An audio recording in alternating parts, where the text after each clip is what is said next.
Hello,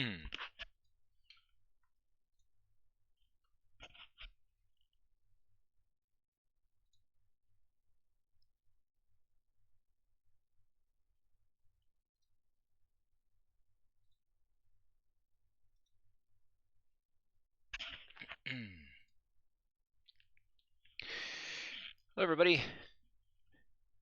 So let's see. I guess I will go back over to general for text comments. Welcome to lecture. We'll call it Smart Enemy Lecture.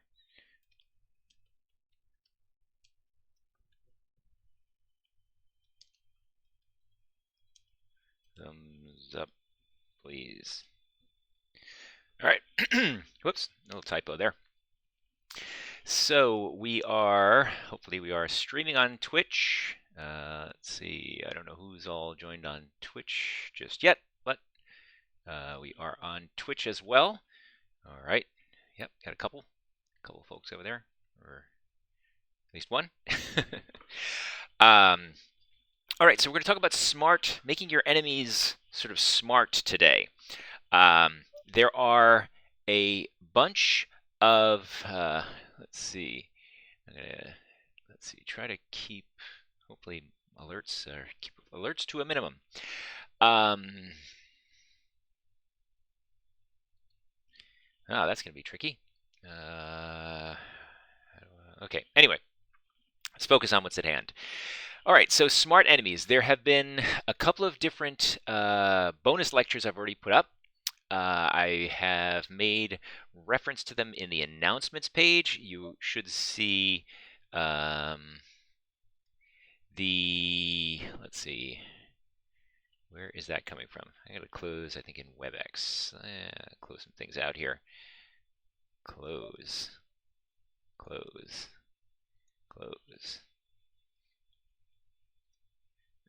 Okay.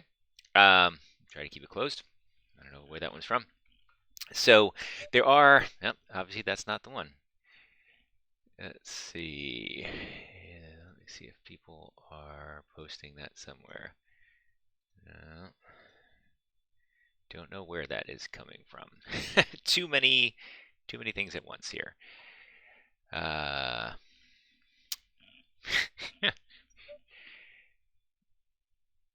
That is somewhere. Okay, so there are those 3 lectures up, and all right, that is in WebEx Teams, and I don't know why that is not closing. We'll try to do that again. I'm still getting alerts from WebEx Teams when I shouldn't be. Exit. There we go. I don't want to disconnect that. WebEx meetings, let me close that. There we go. All right, we won't be bothered now. Okay, try this one more time. Let me jump back to the general group over here and there. All right, that's better. Okay, so there have been a couple of lectures up there. They're on Twitch. There's a couple of different things, and what I'm going to do today is hopefully just sort of give an overview of them that you can then go back and watch those lectures and see what happened in each of those. So for the sake of argument, let me just pull this down just for a little bit. You'll see that there are bunches of videos. Making better enemies is the 3rd one. You want to start back at probably maybe Wednesday, bonus spawning instantiating items while avoiding collisions. And there's a Wednesday bonus about creating sort of an AI-ish algorithm so the NPC can see the player. And today, a refinement on the seeing the player and also engaging the player, actually sort of, we'll call it attacking. So let's show you a quick example of what that means. All right, so now in my game, I have the player, still our little hero in here, and it could be anything. Could be a tank, could be a asteroid, could be whatever. And I have these NPCs, and the NPCs, there's no NPCs in the scene to start with, but as soon as I hit play, there will be one NPC right now spawned in a random location. I could have a number of them. That would be kind of exciting. Let's see. Let's go to the hero. Let's go to hero's script. And for the sake of argument, so the hero, in my case, the hero is also functioning sort of like as the game manager, right? There's only one hero. He's in charge. So that is the game manager. And let's do this. We will have a public int number of NPCs. And we'll set that to default 1. But we will, is that my, yes, populate NPCs normally, is that? So we'll save that.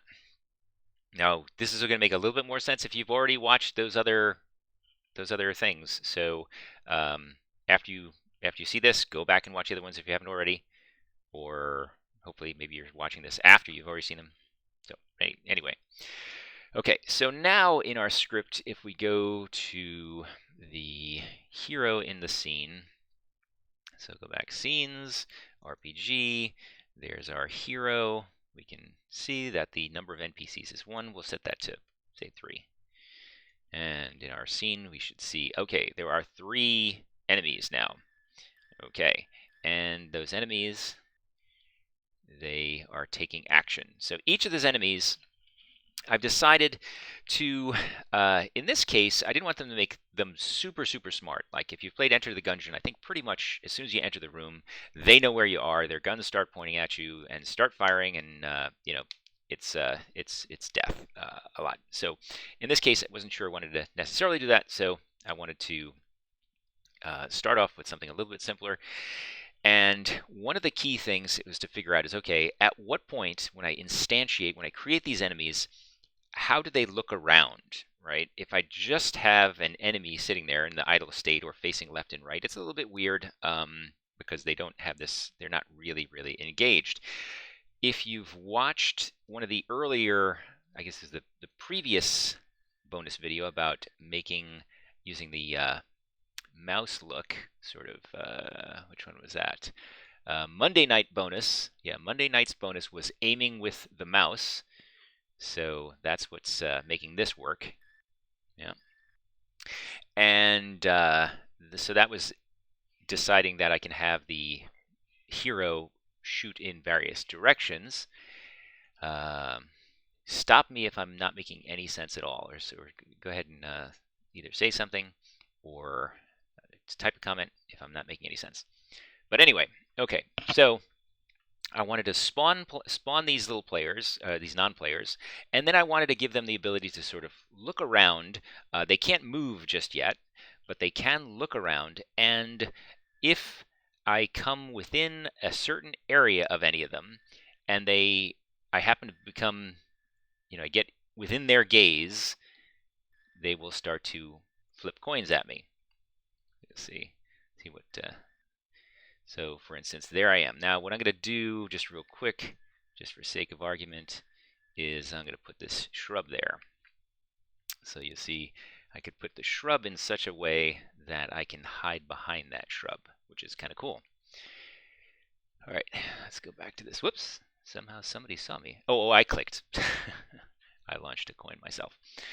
Okay, so we have the 3 NPCs that have spawned. They are all just kind of rotating their gaze around, and they have the little arrows that kind of determine what direction they're pointing in. And here I am running around in the scene, and if I try to peek out from behind, oh, well, that was bad because it shot, and it actually wound up shooting the shrub. So now I am pretty vulnerable if they can see me. Now, let's look down here. This is inside the scene editor, and you'll see a bunch of extra information in here. So in addition to being able to just use debug print, you can also use debug lines. You can draw lines in the editor in your code so that you can kind of see what's going on within your code there. So I've got a couple of different lines that are drawn, some that are just showing the right, what each of these guys considers to be right, and then also the potential line of sight and relationship between any of these NPCs and my character. You'll notice right now, whoops, that the lines are black, which means that I am not within range. You'll see in certain cases, as I get close, the lines will go green, and that's when I'm in range. And then in some cases, the lines will actually then turn red, which is when they see me. And then they lock in and are allowed to start flipping coins at me. All right. So that's the feature. All those things are kind of covered in detail in the other lectures as well. So I'm going to give you the high-level version of this. All right, so first things first, let's look at spawning those NPCs. Now, the NPCs themselves, they're really simple. They just basically are another game object with a sprite on it, for starters. Let's look at them. We'll go down here. There are prefab. There's a prefab for an NPC. Double click on that. So here's the prefab. And the NPC, the normal part of the NPC itself, is really just a sprite renderer for the image. And I'm just using something out of the one of the RPG and the tiny RPG libraries to create that little guy there. It doesn't have an animation left and right because it's convenient just to let it like that. And that doesn't need to be set, actually. And let's see, there's a box collider on it so that they could get hit by stuff if I wanted. There is a rigid body 2D, so they interact with physics. And there is this enemy AI script, which is going to determine how they think. There are two other little things on here. There are a child object called a rotator, which is really, it's not anything specific, anything fancy. It's really just an empty game object. And then there's a thing on there which is an arrow, and the arrow is literally just an image of an arrow. And why it's not showing up particularly well in that view, I don't know at the moment. That's kind of odd. I don't get any of my images from my NPC here, which is weird. Oh, because they're somehow hidden? There we go. Didn't mean to do that. So the rotator is necessary because I'm going to want to rotate that arrow around this NPC. So I'm using another object that is at 0, 0 with regards to the NPC itself. So they're both centered at the same point. And then the arrow, you'll see, has a Y offset from the center, which is why the arrow is kind of off in this direction. And the cool thing is if I rotate the rotator, the arrow is rotating within that hierarchy, so it rotates around the NPC. If I rotated the arrow directly, it would rotate, whoops, sorry, 0. It would rotate around its center, right? So that's why I have that kind of intermediate step, that little bit of hierarchy, so that the rotator can be rotated and maintain its space. I don't want to rotate the whole NPC. If I did that, then everything would rotate, which is a little bit weird. So that's why the hierarchy is as it is. I want to be able to rotate this rotator around the NPC, and I want the arrow to be at an offset within that hierarchy. I could even get fancy, have multiple arrows if I wanted to, things. But anyway, so you can sort of think of the rotator and the arrow, the combination of the two of those being sort of a turret. All right, imagine you have a turret on a tank or a castle or something like that where it's the thing that rotates around the object. Okay, there are some built-in functions in Unity to kind of help with that. There's lots of different ways to do it. I'm going to show you one particular way that hopefully makes it fairly easy and simple. It's not going to be perfect for all cases, but it's fairly easy and straightforward. Okay, so we have the NPC. It's a prefab. The scene is there. And go ahead and save it. What the heck? So there's our scene. There are no NPCs in the scene just yet. There's just the hero. The hero, if I look in here, the hero has a script on it, and certainly the NPC prefab is referenced by that script, so we can spawn NPCs inside the script, and the number of NPCs is also referenced there. So let me go into the script.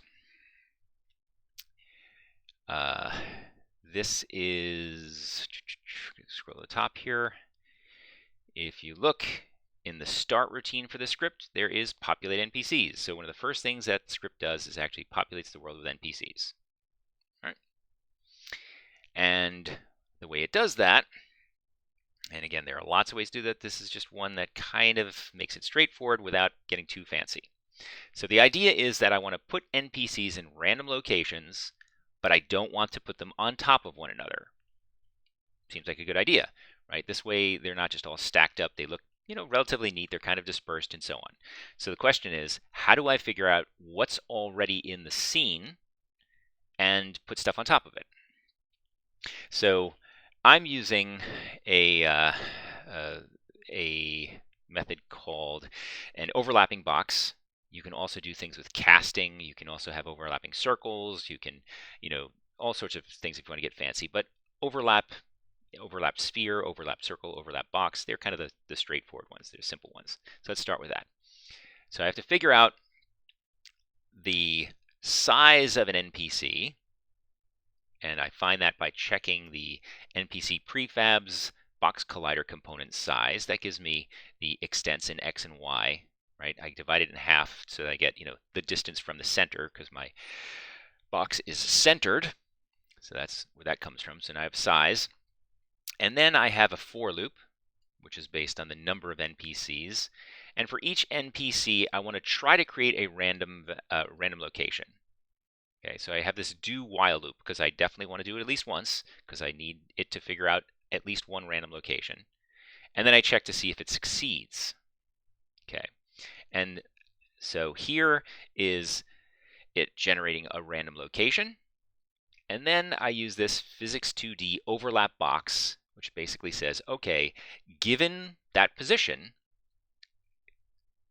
a box or project a box into the scene that is at that location of this size, and we don't worry about the angle. We're not rotating the box at all, right? And it's going to return any colliders that it hits in there, right? So normally you're going to get, the colliders that it collides with. But since there are, well, if it returns not null, meaning it collided with something. If it didn't collide with anything, the result would be null. No colliders were hit. So I can say, all right, no colliders were hit is the case. This is when that becomes true. If this is null, then my while drops out, right? This will loop until I generate some location that does not overlap any colliders. Okay? Once I have a location that does that, then I go ahead and instantiate my NPC at that location at temp pause. Okay? So there. We've now been able to create a NPC at a location that does not already have some sort of collider on it. Every time I add something to the scene, that's adding a collider to the scene, so it's going to avoid that, right? Every time it adds, you wind up with another one. So they will not be on top of each other. If you're using the physics2D in casting or casting a collider into the scene, things like that, it gets a little bit trickier because you have relationships in between them that you have to worry about. So this one's kind of the simplest one where you don't actually even have to create an object with any sort of colliders on it, and then you can also just use that to figure out. So it's pretty simple. You can try out other things if you want to get fancy. All right. So let's go back to our scene. Give it a bunch. So we'll say 8 of them. So there's 8 of them. You'll see they've all quickly decided that I should be in trouble. And now I'm just avoiding them. Whoops, someone saw me, started shooting at me.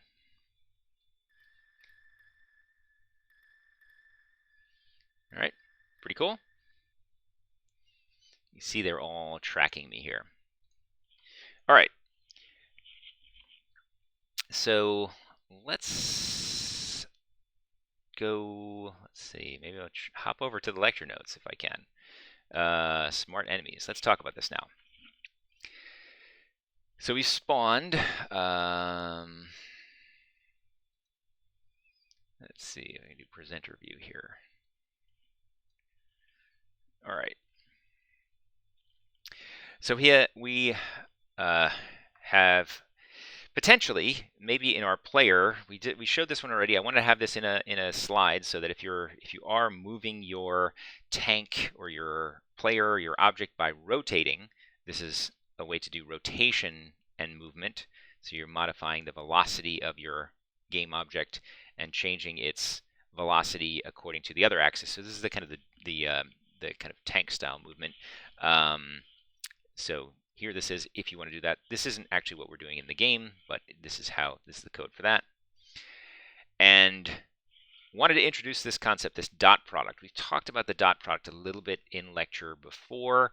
Dot product and cross product are two of the most interesting vector products that we run to in games for a lot of reasons. The dot product being a simple one, it is a scalar product, and scalar value. And what it does is basically lets us know how similar vectors are to one another. How much of them is contributing in a similar direction. Okay. We normalize them and then compare them. So if they are normalized and compared, they wind up giving us a value of 1, meaning that they are perfectly aligned, that they not just aligned, that they're literally on top of one another. So they are 0 when they're perpendicular. When they are not contributing to one another at all, they become negative when one is facing in one direction and the other one is facing the opposite direction to some regard, right? So basically they are contributing. If we tried combining them, they would negatively impact one another. And they are greater than 0 when they are positively aligned, when they are positively impacting one another, right? So it's a very useful thing. We know that two vectors are completely aligned if the scalar, the dot product is 1. They're sort of pointing in the same direction as they become a little bit smaller than that, like 0.8, 0.9. That's typically what I've seen used, to say, okay, are they kind of aligned? So they're really cool for this kind of sensing or using it as seeing, okay, does one object see another object? They're pretty cool that way, right? You'd say you have a vector of something is facing in a certain direction, and then you have a vector representing the actual relationship between the two objects, and you see, is it facing in the actual direction of the other object? That works out well. However, there's this problem of occlusion. Okay, it's not at all sensitive to occlusion, and that's when you have this issue of, like, if you have an object that is blocked by another object. We have the bushes in between the player and the NPCs, for example. We want to be able to hide behind things. This simple math doesn't know anything about that because you're just comparing two vectors. So we have to do something a little bit fancier than just plain dot product if we want our AI, our NPCs to be any smarter than that. So for that, we have this option of using this thing called raycasting or line casting. Excuse me, raycasting or line casting. This code here is showing the raycast example.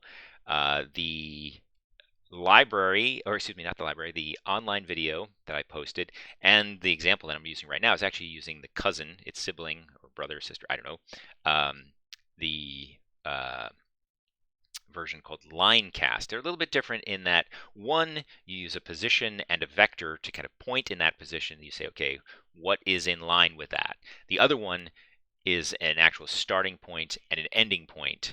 So it's sort of, just 6 of one, half dozen of another, as they say, right? If you have two objects and you want to see, are they aligned with one another, you can specifically ask, position of one, position of the other. That establishes a line between them, and then you can use line cast, right? If you're not sure, you just want to say, oh, is this shooting at anybody? Is it any object, and you don't know which one you're really trying to look at?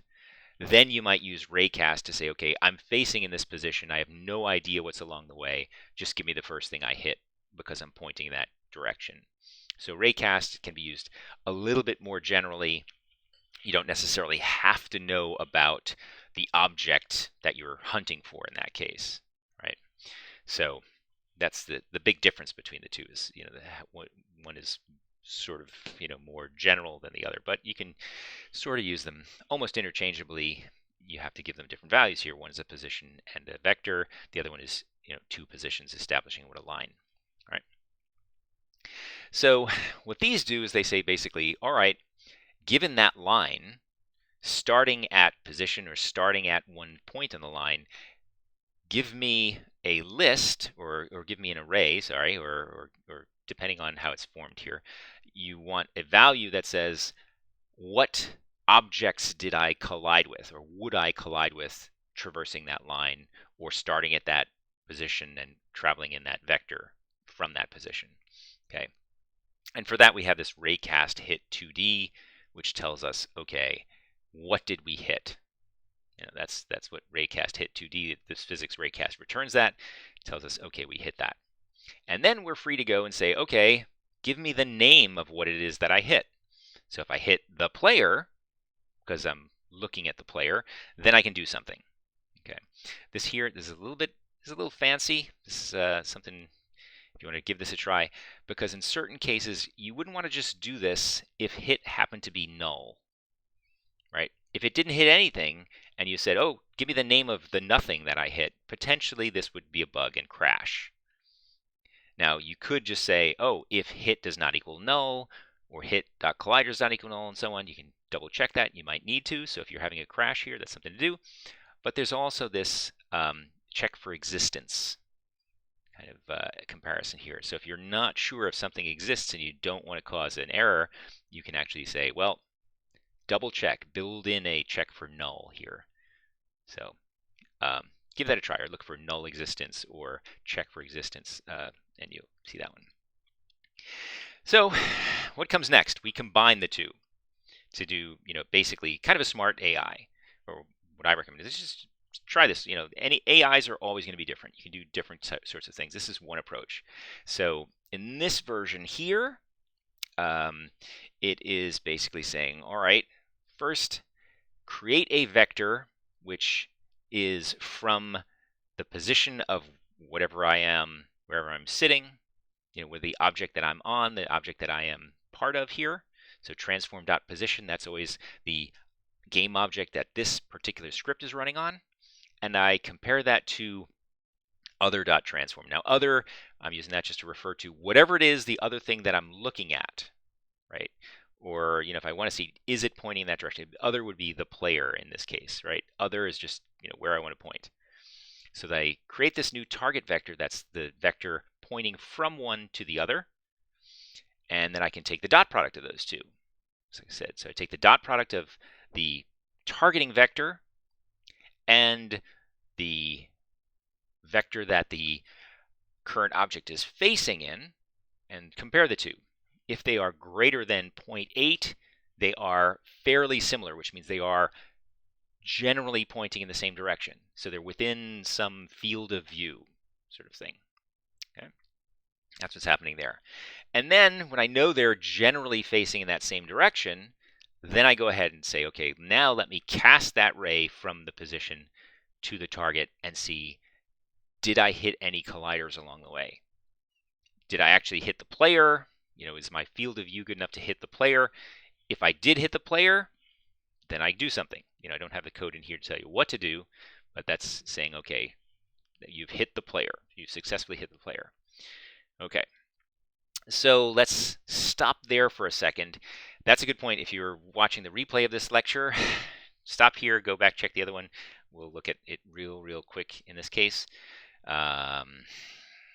So here, if I look inside now in enemy AI, this is where that check is all happening.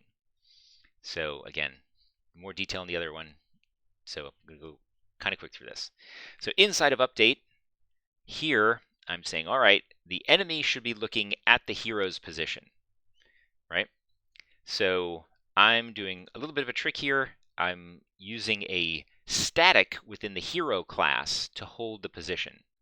And that lets me do this shortcut to say, okay, I can refer directly to the hero class itself dot position, because there's only one position. No matter how many heroes or how many instances I created of the hero, there would only be one position. So in this case, I know there's ever only going to be one hero because there's only one hero in the game. So that's why I use a static for the class there. And then I compare that. I draw basically the vectors from the hero back to the position of the thing that I'm on. Right? So this hero H vector is the relationship, the line, the vector that points from the current object to the hero. Then I go ahead, I draw a line at that, or showing that line. Right? It's a black line that's from the object's position to the hero's position. Okay. So I guess I'm not using the H vector in that case yet. All right, here I am. It's the same thing, but the H vector is that, the vector that's along there. Here I'm drawing the line from one to the other. It's the same thing. So the black line between the two.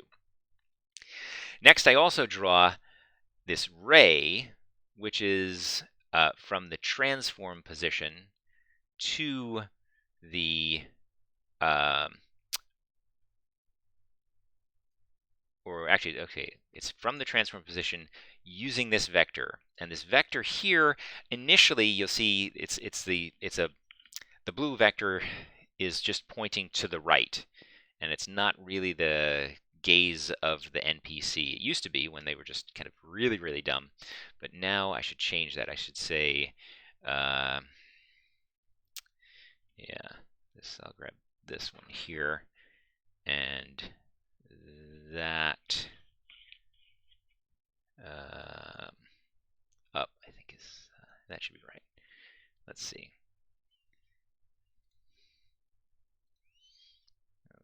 Should see a bunch of blue swirling lines here. All right. So now down here, I'm going to try to run around here. The blue line, they are showing the length of the gaze of each of these. You see they follow the arrow, and there's a distance of 5, which is, so as soon as anyone touches me, they're the ones that will lock on. So you see, that one's locked on, and it's overwriting the blue vector with the red vector. I get out of its view, just outside its view, now I'm just inside its view. Oh, I guess it was out of the angle though. You'll see if I'm like here, I'm kind of positioning myself so as it's sweeping, I'm off just enough. My collider is kind of neat. All right. So the black line is saying this is the relationship between any of those and the player. And then the blue line is showing me what I'm considering to be the gaze of the player, right? So that I can know where is it looking. They're looking according to their arrow, and I can see the distance that they're looking, right? So these are those two lines there now, that line and that ray. So next I check if the actual if this NPC is engaged, right? Has it seen the player yet? If it hasn't seen the player, well then it's just rotating around, and we'll leave that a little bit. FindRotator, that's telling you to find the child of this object, which is a little fancy, right?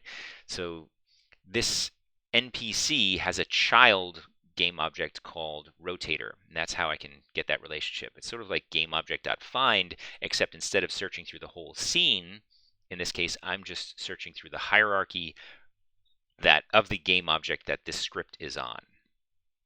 Okay?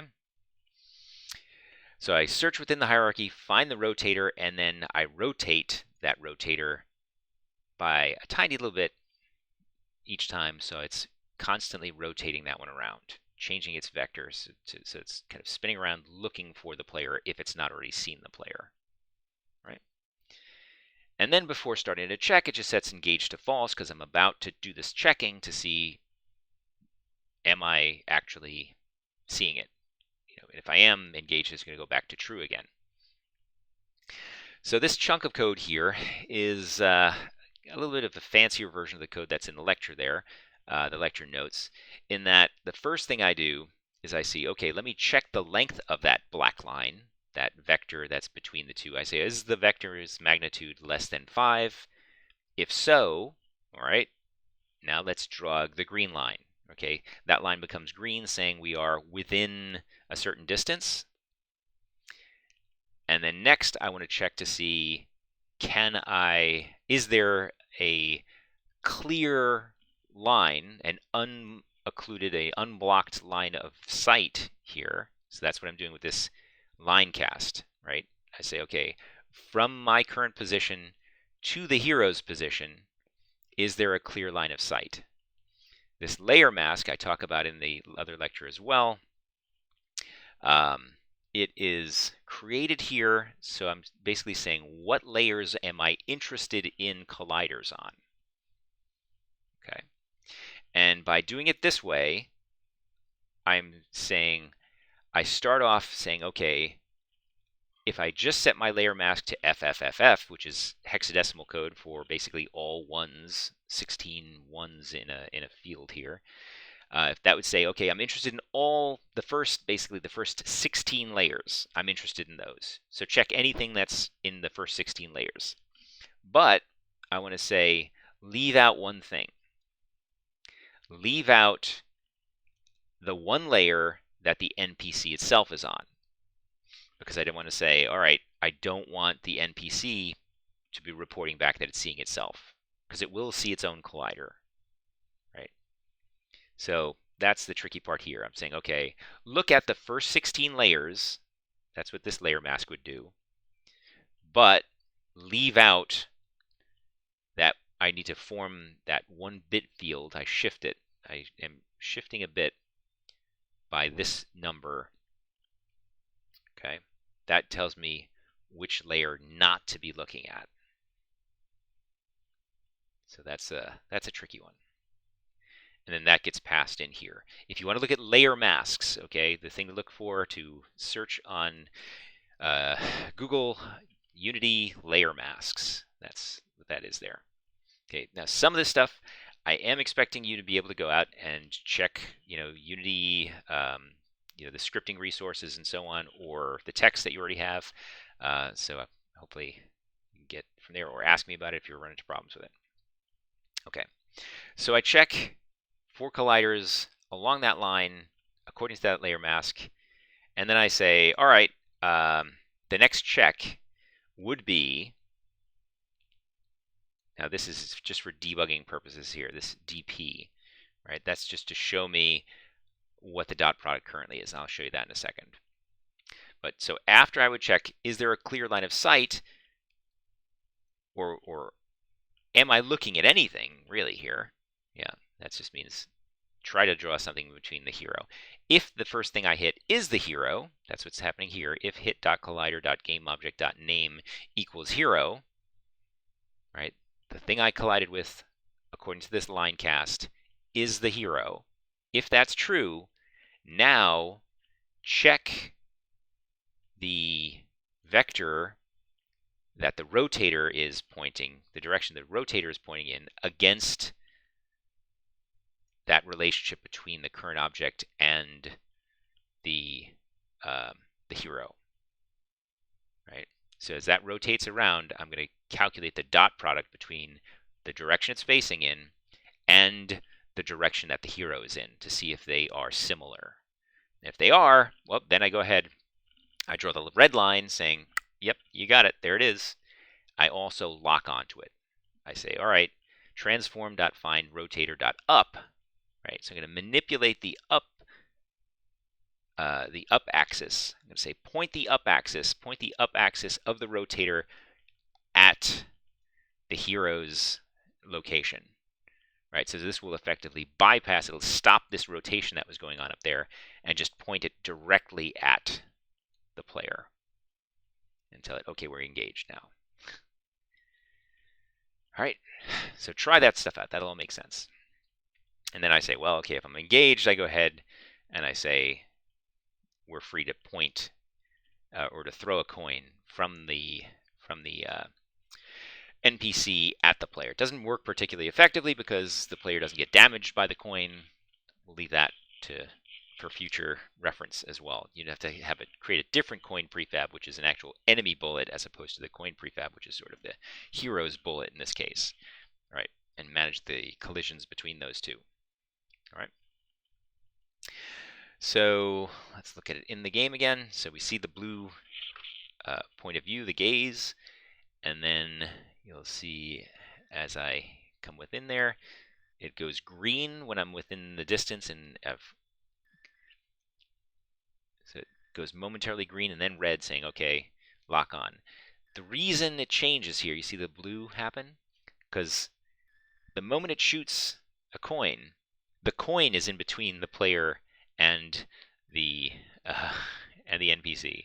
So the act of shooting temporarily blinds the it temporarily blinds the NPC. That's not so much of the design, but it's just sort of a feature of the fact that this particular coin is not an NPC coin. It's actually the player's coin, right? So some modifications to make that not happen would be necessary to make it really nice. So, but that's the general idea there. You see, the closer I am to bunches of them, the more of them that will shoot at me. They can't damage me, but they can damage other stuff in the environment. So I can stand here and they'll destroy the shrubs for me. All right, back to the lecture notes. Back to the lecture notes. Haven't seen any comments yet, so hopefully it's making sense. Or at least you're going to go back and refer to that. Watch this one, or watch the, let's see, where is smart enemies? There we go. So we combine the two, the fancier version of this in there. All right. Now, if we wanted to move the players or move the NPCs, we can use this function called move towards, right? And next lecture, we're going to talk more about interpolation and lerping and blending and that sort of thing as well. And move towards is sort of a special case of that. But it's something to be aware of if you are searching around. You want to see, how to potentially move an object. You can change an object if you want to drive it along. Now, this is doing it without using physics, which is, now the question is, now we're using AI to find things. Do we want to use, should this NPC be using physics to move? It gets complicated, but in this example, it's saying, all right, if the target and if the target vector would be the vector formed by, again, trying to point the current game object at the hero or at the player, and say, if I am within 3 meters of the player, then I'm going to start moving towards it, right? So I think I use this in the asteroids game more than I haven't done it in the current game yet. And basically it's saying, all right, move incrementally towards in that direction, towards that direction.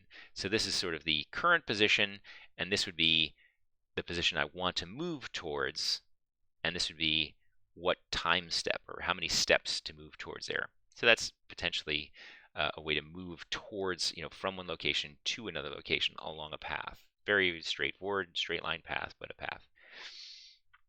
There's also a feature, a function called rotate towards. So if you have two objects and you want to rotate one towards the other, like we could have used the rotator, could have been using rotate towards instead of, setting the rotation. There's another way to do it. If you wanted to move it incrementally, that's a way to do that. And I'll probably show that in a tutorial, but it complicates it a little bit. So watch the normal rotation one first. So there's that. tips about making sprites easier for AI to use. So the version I showed you in this one was even trickier because I wanted to offset that arrow to have it aim. But sometimes you want to use this this technique in general so that you put the sprites or the indicators or whatever type of graphics, you start using hierarchy so that you can change the look or change certain objects or certain things about the object without changing the actual object's location, right? So sometimes it makes sense to have the objects that hold the graphics or objects that hold the indicators as children objects of the actual objects. Like so here, enemy, the tank sprite on the enemy is a child of it. The tank sprite on the player is a child of it. And that would allow me to do things like, rotate things around or reorient the graphics and so on without upsetting the orientation of the underlying object, right? To have everything else kind of come along for the ride. So that's one thing to be aware of. So also in the lecture notes is a bit about bad spawns. This was another approach that I've seen people take. And I think I like the other approach, the newer approach, better. So maybe I'll try to write that up a little bit more. But it's also possible to do things like, well, when you put a new object into the scene, maybe you want to do things like just place new enemies at some random offset from the player, right? So if you know that you're pushing them at least some distance plus or minus from the player, they won't collide with the player. So there are ways to just sort of say, okay, new spawns always happen at some distance plus or minus from the object you're worried about colliding with. Right? So if you just want to spawn a whole bunch of asteroids or a bunch of things and you're not worried about them overlapping with one another, but you don't want them to overlap the player, then you might spawn them at an offset from the player. Right? That's one way to do it. You could also turn off the dying option in the collider, or that's in the collider script. So if you know that the player spawns and you have a bunch of collision code detecting did the player bump into another object, you might turn that off. You might say, okay, spawn the player, and then just say, all right, wait for 2 seconds before making the colliders actually cause damage. What's the usefulness of that? Well, the physics engine doesn't like things to overlap. So the moment you spawn two things into the scene, they're naturally, if they have colliders on them and physics is working on them, they naturally want to push apart from one another. So they will push themselves so they no longer overlap. The thing you need to concern yourself with is that they don't do something bad while that overlap is occurring. Like, if you're doing the asteroids game, you might say, well, destroy the player because it collided with an asteroid. That's a pain if you happen to be the poor player and it just happens to spawn on you, and that sucks. So you don't want to do that. So you can do things like temporarily make the player invincible for the first second or so after it spawns. Some games do that. Or you can use collider behaviors and point forces to repel other objects. That's another thing. So you can do things, like at some start, you can say, okay, make sure things behave in certain ways. That's probably one of the more elaborate ways to do it. But the simple way is if you know things are going to be static, especially, and you don't want them to like move around, and you're spawning enemies as opposed to spawning the player, then the simple approach of using an overlap circle or overlap box or just an overlap shape in general, that's kind of one of the simplest ways to do that. Now, I'm not going to talk about particle systems today. I'm going to backtrack on that because I want to put together a more elaborate kind of tutorial, kind of shorter form thing. I think in general, like I said, I think it's going to make sense, and hopefully for you all as well, as opposed to trying to sift through an hour worth of lecture to go back and say, well, when did he mention this? When did he talk about that kind of thing? It'd be nice to have the short version of it available. So like in here, if you want to see, oh, okay, how did I do the part where I was rotating, or how you could refer to one of those other short videos as opposed to trying to figure it out where it wasn't within this whole hour-long video. So I want to do a short version of the particle system one before I start talking about that. In general, I'm going to try to make sure that there's a short version, or a more concise version of the material on Twitch. No rules. They're just going to randomly pop up. So if you do want to follow me on Twitch, just so you'll know, and you want to ask me questions during the actual Twitch stream. Oh, someone asked a question in the Shmup channel. Let's see. Okay. Bit confused by declaring hit but not giving it any content. Okay. So in my code here, when I used hit, is that here? Is this the place in the Raycasting? Oh, okay. In the actual lecture notes. Let me jump over to the lecture notes piece. No, not that one. Not that one. Where are we? I didn't close it, did I? There we go. Back to that. Okay. In here, I did use it here. I'm saying, okay, raycast hit, and I get the value back, and then I'm using the value returned, the collider that was returned by that. I didn't do anything in here. I'm just leaving this empty for now, so that you fill in the code. You decide what to do with it. Is that what you mean? If you want to unmute, you could certainly do that. No, I mean in the actual code you were In the actual code showing us in the lecture. Okay. Wait, in the lecture part, this part? No, in my Unity. code. Okay. Yes. Okay. The code you're showing us. So here. Yep. Where you're pointing on the screen, you just declare it. Yep. And then ask if it's equal to something without putting anything in it. Nope, that's not what I did. Okay, here's the thing. This is not a double equal. So yeah, I guess maybe I short-circuited this a little bit. This is an assignment. Oh, I see. That's okay. confusing. Sorry, I'll pull that out. That's just old habits. So I could do this, and I could say if hit does not equal null, or sorry, if hit's an int, if hit is greater than 0. Is that right? Oh, okay, I see. I was just confused because I'm not used to assignments returning things. Yeah, they actually, I think in this case, in the case of line cast, is it returning? It might even be returning a bool. That's why. Whoops. Forgetting what language I'm in. Yeah. So you'll see here, it's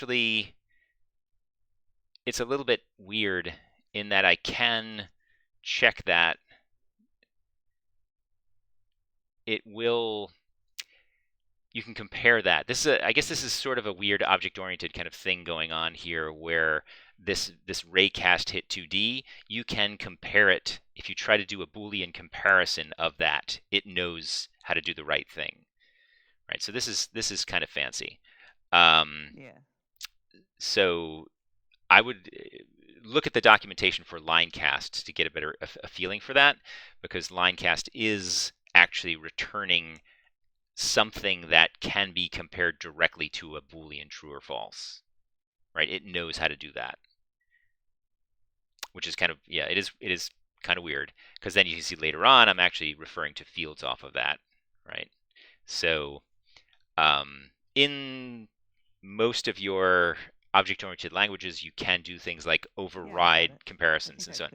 Yeah. Okay. Just I'm trying to over explain just for the sake of everybody else as well, but it's a bit fancy there. So yeah, if we didn't want to, there are ways to kind of we could have actually dove straight down and even just said, okay, well, using that other null or check if null sort of version, that question mark, that other fancy bit there. There are ways to avoid doing this, but I guess this is the most explicit one, probably the best to see. Try it this way first before getting fancier.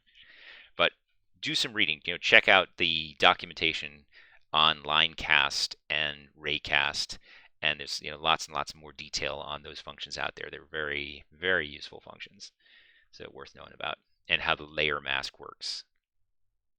Okay. Okay. Great. And I will call it an hour and say that's enough to sort of digest for today. If you can all go back and watch, go back and watch the shorter versions, and hopefully makes more sense in the shorter context. And if it still makes no sense, or you're still confused about anything, certainly hop onto Discord. Let me know, ask questions, and maybe I'll even post some sort of follow-up videos that are based on the questions that people ask, so I can always kind of fine-tune that content. It's always great to kind of post stuff off hours and in smaller chunks, so people don't have to sit through an hour of stuff to kind of me rambling for a while, which I tend to do. All right, so see everybody online. If not, geez, important stuff. Schedules, outlines, when things are due. So I would like to try to stay to the original schedule, or as close to it as possible. Initially, this project was to be due, I guess, is it next? Well, on the 1st, right? April. I think it's April 1st, or the first Wednesday of April, which gives us what? That's a week and a half away. It's certainly possible to get things done that timeline.